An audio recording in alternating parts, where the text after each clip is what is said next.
Alhamdulillah Rabbil Alameen Ar-Rahman Ar-Rahim Malik Yawmiddin Wassalatu Wassalam Ala Sayyidina Muhammad bin Abdullah Khatam Al-Anbiya Wal Mursaleen. My name is Yusuf Patel and I'm the founder and director of the Muslim Family Initiative. And I want to talk to you today about how to respond to RSE and LGBTQ in schools, particularly in England. I think from the outset it's really important that we recognize as Muslims our role as parents to raise our children. Allah subhanahu wa ta'ala says in the Quran, Ya ayyuhalladhina amanu ku anfusakum wa ahlikum nara. O you who believe, protect yourselves and your families from the hellfire. This is a really important command that Allah subhanahu wa ta'ala has given to us as parents to raise our children and to think beyond just academic success, but thinking about the values that we want to instill within our children as we move them closer to the overall goal, which is Jannat al-Firdaus, inshallah.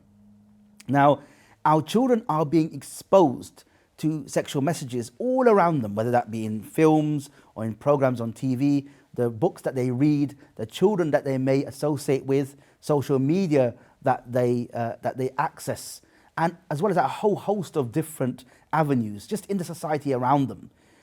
Secondly, our children are subjected to LGBT indoctrination in schools and elsewhere. They're being made to accept the very values which underpin LGBTQ identities. So my question to you is, can we afford not to respond? And if we can, then that's fine. This presentation is probably not important to you, but if you believe we can't afford not to respond, then this is a presentation that you need to watch and respond to, inshallah.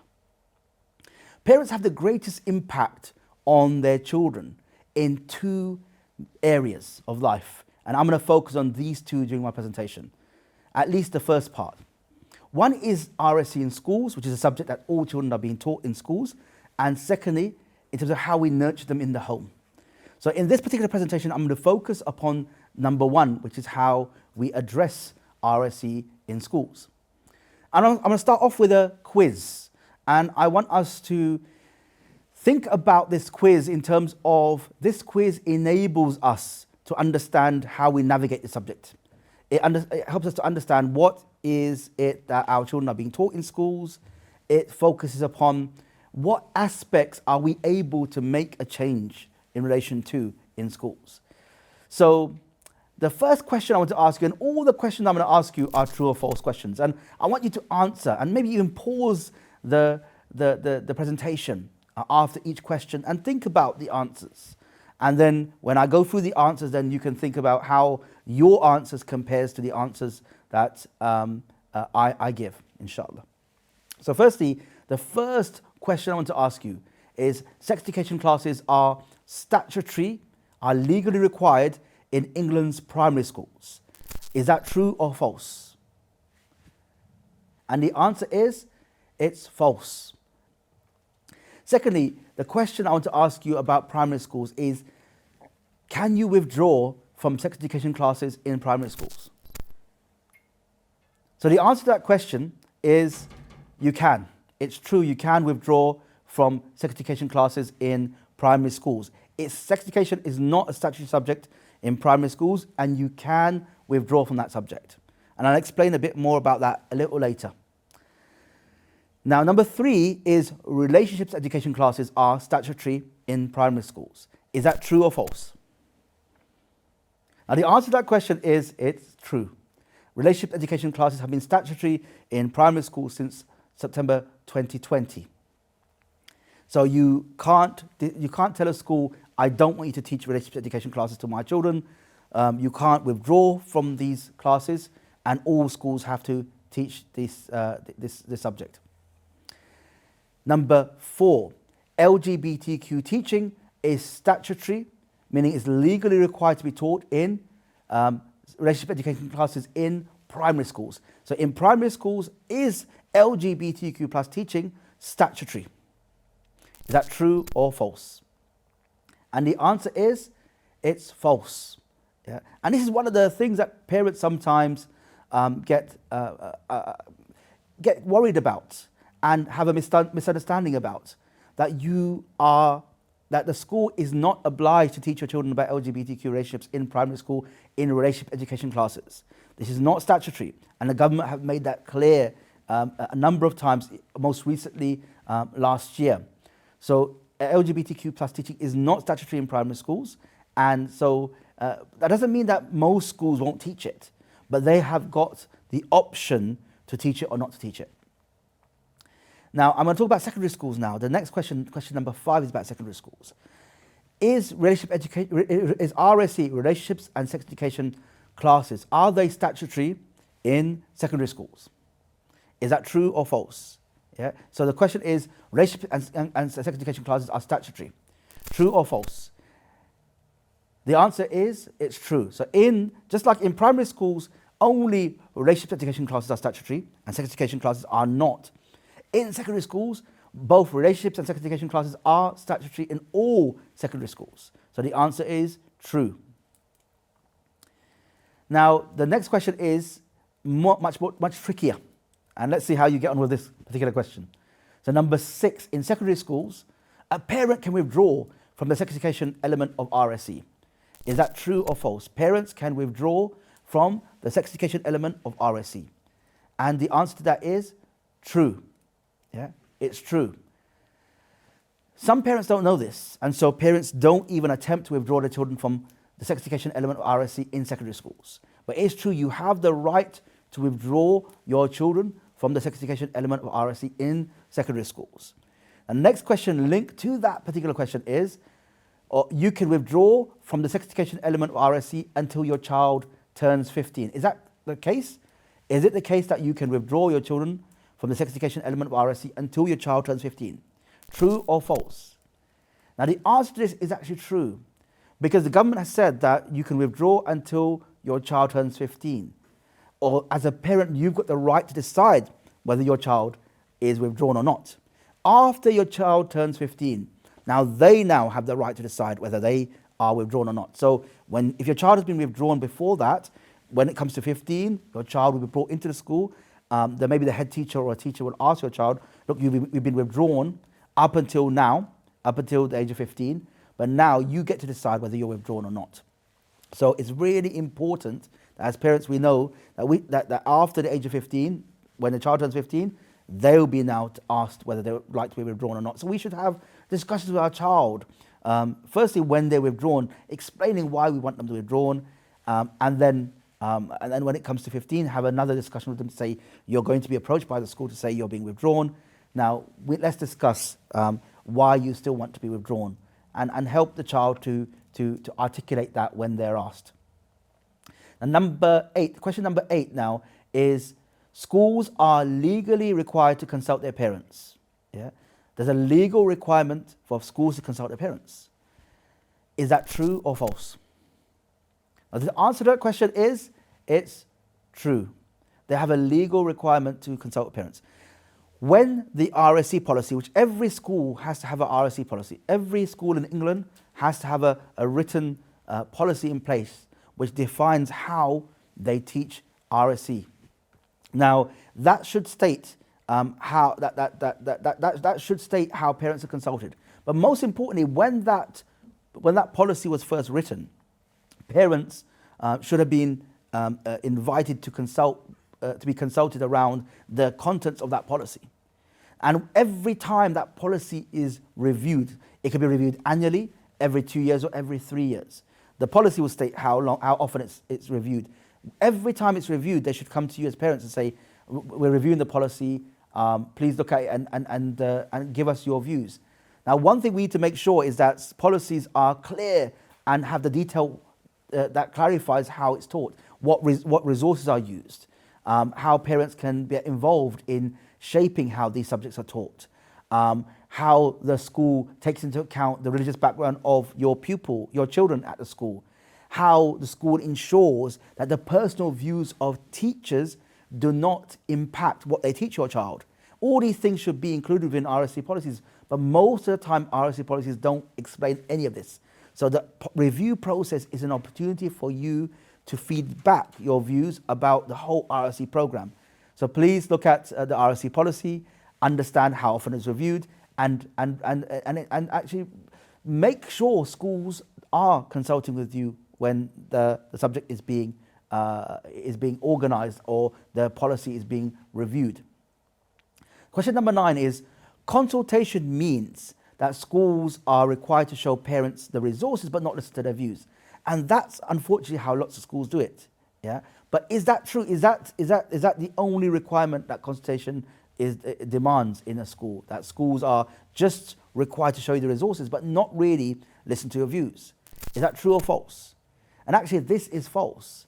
Consultation means much more than this. Consultation means that a school should be actively asking for you to feed back your views, and some of those views should then impact or should change how they teach it. So if, for example, lots of parents come together and say, we're not happy with a particular way in which a school is teaching this subject, yeah, for example, the resources that are being used or particular worksheet that's being used, then the school should listen to those views and make appropriate changes. If at the beginning of the consultation process, the decisions have already been made, and at the end of the consultation process, the same decisions are taken, then that's not real consultation. And we should require from schools, we should demand from schools that they engage parents in a meaningful consultation process.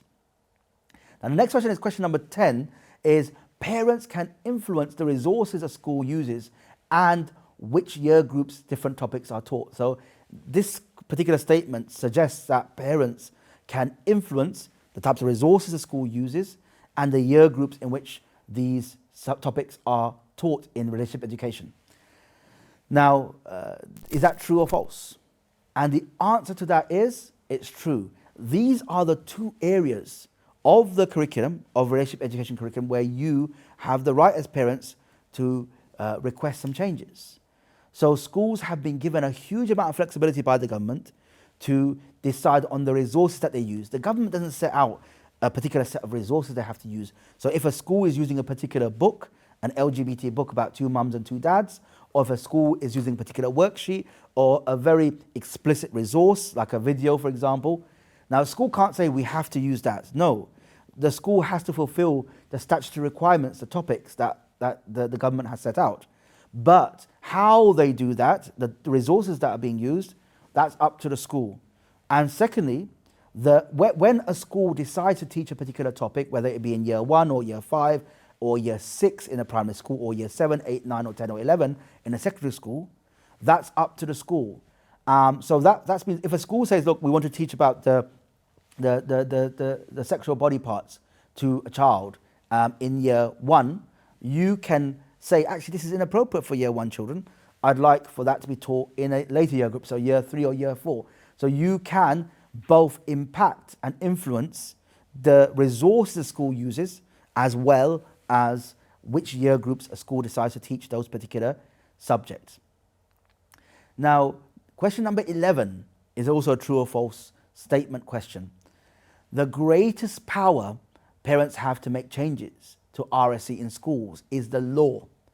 What do you think about that statement? Is it true or false? Do you think the law is the biggest single powerful tool that we have as parents to make change regarding RSE in schools? So what is that, true or false? And the answer, in my opinion, and based upon the many years of experience I've had in schools, is it's false. Because it is really important that you remind parents of their legal responsibilities. But the reality is that if you're saying this is what you need to do to the school, you need to legally do this and this to ensure that you are complying with the law. And a school says, no, we don't have to. In order to resolve that, you have to take the school to court. And that's a slow process and a very expensive process as well. And so although the law is important for us in terms of reminding schools of what the responsibilities are, but actually what if anything that the law does for us is another matter, yeah? And how much we utilize the law in that is also another matter. Now, the most important tool that parents have to make changes to schools is what we call parent power. It's when 1, 2, 3, 4, 10, 20 parents come together and say to a school, we're not happy with the way you're teaching this subject, and these are the reasons why. And they speak together consistently, reflecting their demand for a change in school, and then schools respond to that.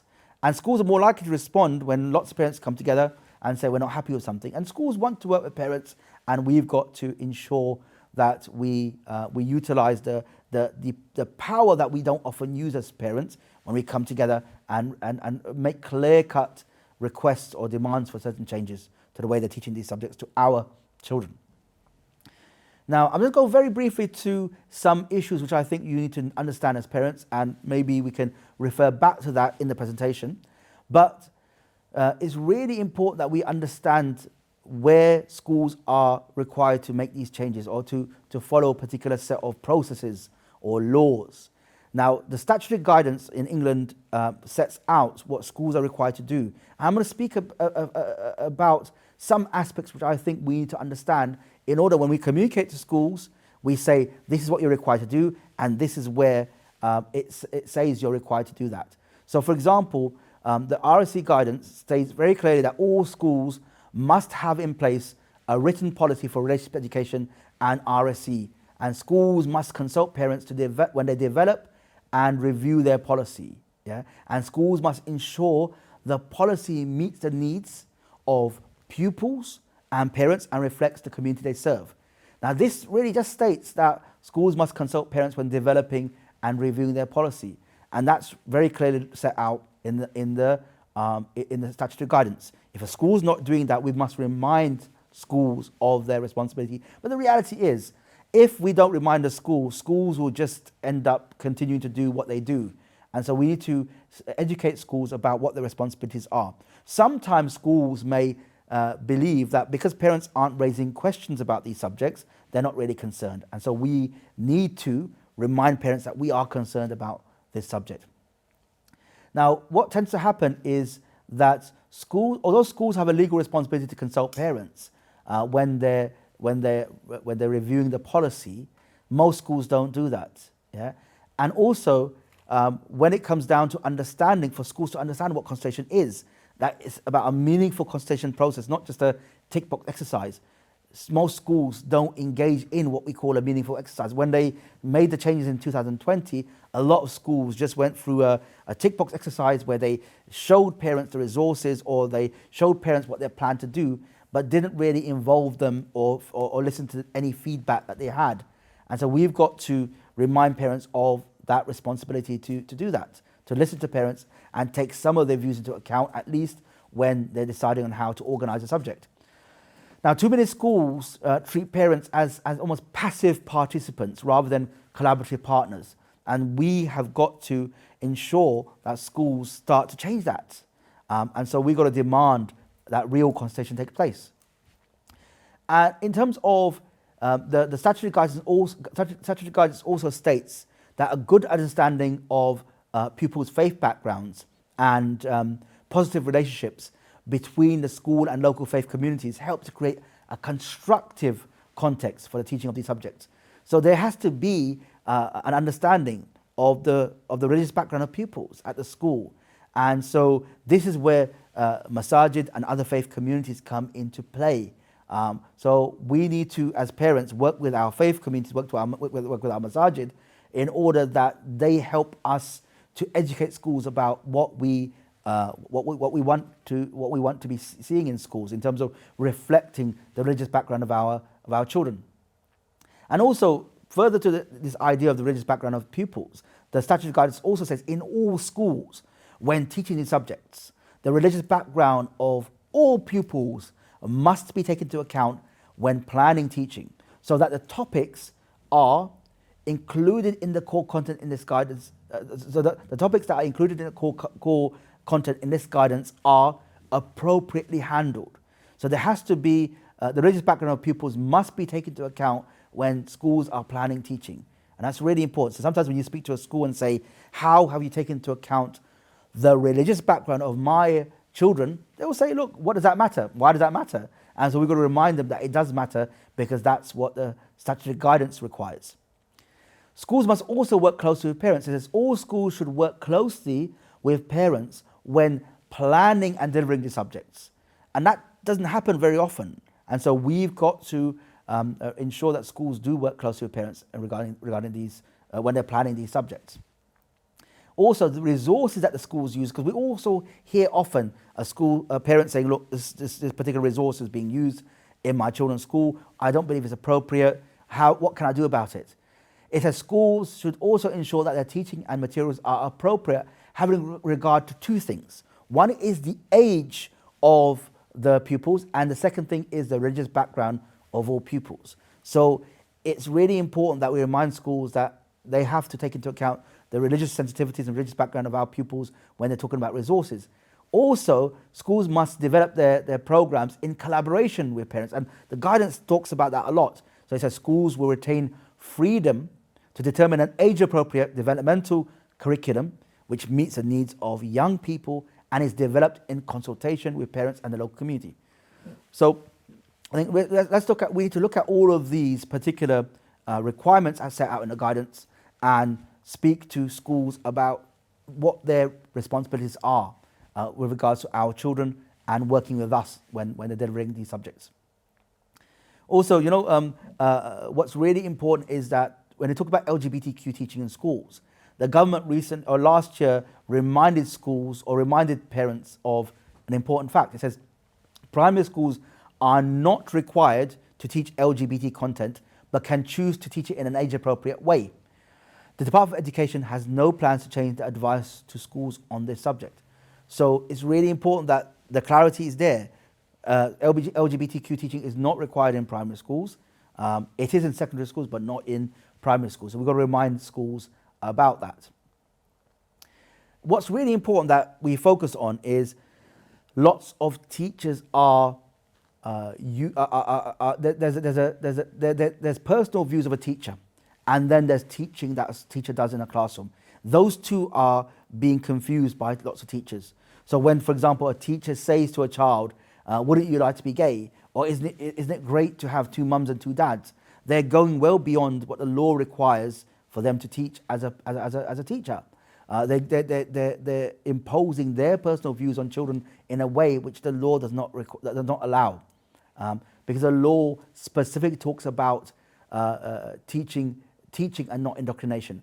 So, for example, a school, when they're talking about relationships and issues which have different perspectives, they need to talk about a broad range of values rather than imposing a narrow view of the relationships that a teacher thinks is appropriate for a child to embrace. So they should say things like some people believe this and some people believe that. And that's an appropriate way, and that's that of a school to talk about these subjects. So they need to talk about a range of perspectives and not impose a particular narrow view of relationships upon children. Just very finally, it's really important for us to talk about different questions to ask schools. So one of the questions is, what consultation exercises have you undertaken with parents like me? How have you taken into account the religious background of my children when planning teaching? Number 3, please show me all the resources you'll be teaching, and that's really important. In the past, schools have been very hesitant in showing parents resources because sometimes they sign agreements with third-party providers which says that they can't share the resources. Now, the government last year in 2023 wrote to schools twice to say parents have got to be shown the resources. So it's really important that we remind schools of that responsibility. Another question to ask is, can you inform me of any external organization that is supporting RSE teaching in the school? Because often the external people that come into school cause the most problems because they start to speak about, they start to say things like, there's nothing in Islam which prohibits same-sex relationships. They say it's okay to be Muslim and gay and things like that, which is completely inappropriate for an external organization to be speaking about because they have got no expertise in the subject matter that they claim. Also, the final thing that we should ask schools is, can you clarify how I can exercise my legal rights to withdraw from sex education classes in school, whether it be sex education classes in primary schools or the sex education element of RSE in secondary schools. Finally, the clear action points that we need to take as a result of this particular presentation is, number 1, ask to see the materials and resources a school uses and raise any concerns about things you think are inappropriate for your children. Number 2, Ask the school how it consults with you as a parent. Number 3, ask about external organizations that come into the school. And actually, most of the time, try and ensure that the school doesn't bring in external organizations. Number 4, work with other parents to make small but meaningful changes. Don't underestimate the small changes that you can make to RSE teaching in school. And hundreds of parents across the country have made small changes which have made a huge impact upon their children's lives. Jazakumullah khairan for listening, and may Allah subhanahu wa ta'ala enable us to take the appropriate actions to support our children and to make the appropriate changes in school. Jazakumullah khairan. Assalamu alaikum wa rahmatullahi wa barakatuh. Assalamu alaikum wa rahmatullahi wa barakatuh. Jazakumullah khairan for watching this video. Please like and share and ensure other people benefited from it as well. I want to very briefly talk to you about the organization that I lead, that is creating resources for parents like you to support you to navigate RSE in schools and sexual discussions around sexual relationships, as well as LGBTQ in the home. So SRE Islamic was formed in 2008 to support Muslim parents to navigate RSE in schools and to navigate, even at that stage, the LGBTQ plus challenge. When we started our work, our focus was mainly on supporting parents to understand and respond to inappropriate sex education in schools. So we started to work on that, and we very quickly realized that actually we need to discuss more than that. Yeah? RSE in schools is one of the areas in which our children are being influenced, but what about the hypersexualized society in which we live? So from the beginning we recognized that as parents we had to embrace the lost art of tarbiyah, of raising and nurturing our children in a holistic manner in line with Islam. That is why we rebranded the organization in 2024 from SRE Islamic to the Muslim Family Initiative. And this is because of the fact that we want to refine our vision and mission. We now support parents across England, Scotland and Wales, so the entire country. And our vision is really very simple. We want to see a world where Muslim families are focused on success. And our mission is to build strong Muslim families that are equipped to respond to contemporary challenges and threats such as sex education in schools, LGBTQ plus indoctrination, and a hypersexualized culture through the provision of education, support and guidance. You can support us in one of many ways by training up to become an RSE champion. RSE champions are people who we train up to become embedded within communities who will support other parents to understand the nature of RSE in schools and what we can change, what we influence, and how do we start engaging conversations, impactful conversations in the home. We can fund our work, as well as that, spread the word, spread the messages that you hear in these sessions, spread the videos, spread all the resources that we're going to create, and support our work. So Jazakumullah khairan for listening to this series of presentations. We hope you benefited from them, and please help us to grow our work and grow our support. Jazakumullah khairan. Assalamu alaikum wa rahmatullahi wa barakatuh.